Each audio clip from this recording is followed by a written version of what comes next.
This is a race all the fans, even we, every year leave the stands on the way home saying to ourselves, how are we going to top that finish? I mean, last year, Mason Mitchell and Tommy Hessert ran side by side for the final 25 laps, battling for the lead, making contact at a turn 3 and 4, and Tommy Hessert picking up the victory. That was a great heads-up move there by Tyler Dipple. He tried to fall back in line as soon as Will Kimmel was clear, because if he didn't, Josh Williams was there to pounce, as well as A.J. Fike and Austin Wayne Self. So a great job, great heads-up move as we have a battle for the lead. Frankie Kimmel looking to the outside of Kyle Weatherman for the lead. So after that bad restart, Frankie Kimmel looking for the lead. Grant Enfinger is having an unbelievable season. I know we said the exact same thing last year when he won 6 races, but he's been a lot more consistent this year. 5 wins, and there was a stretch this summer where they had 9 straight top 10s, and in that stretch, 5 first or second place finishes.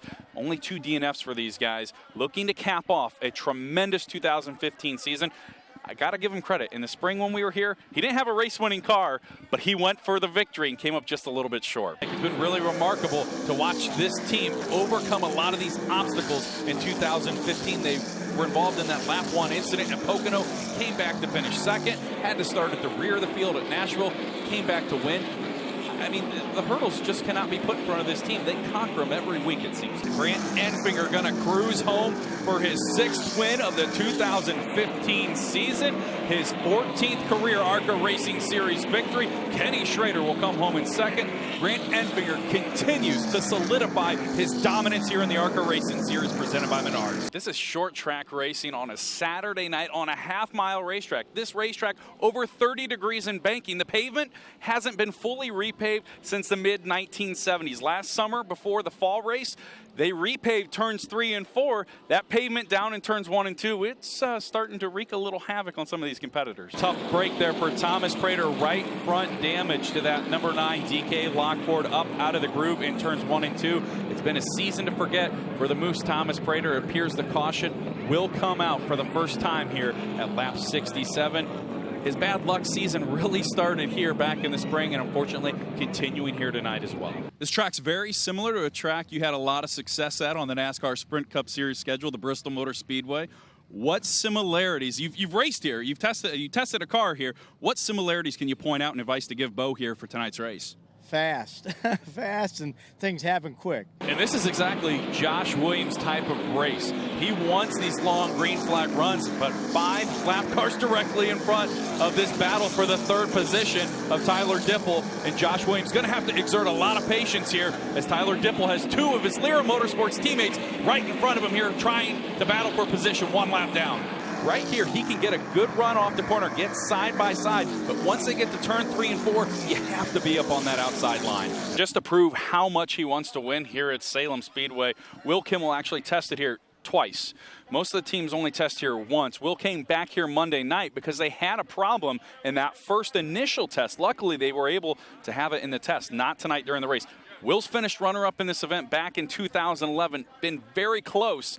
You got to believe if he can go to victory lane here tonight, everybody in the stands is going to be on their feet. Will Kimmel looking underneath cousin Frankie for the lead, trying to get that 69 car out in front, and he takes the lead.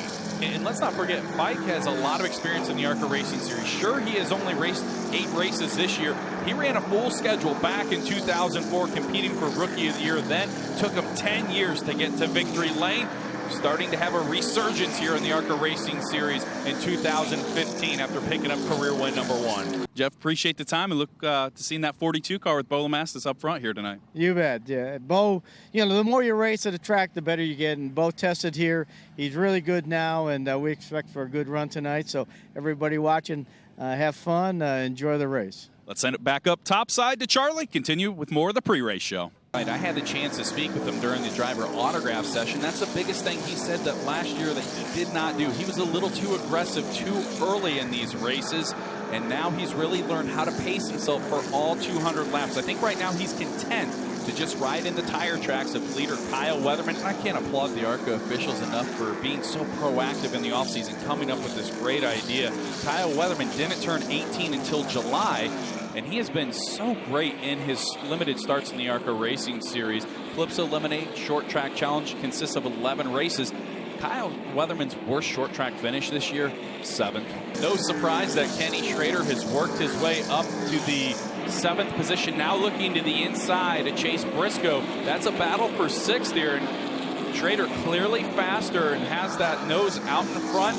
Moves Chase Briscoe up out of the group, moves Schrader into 6th after starting back into 33rd position. This is where Josh Williams really excels on these short tracks in the ARCA Racing Series. Family-owned team, underfunded, doing it on a shoestring budget in 2015. He actually earned his first top 10 back here in 2011 in the spring race.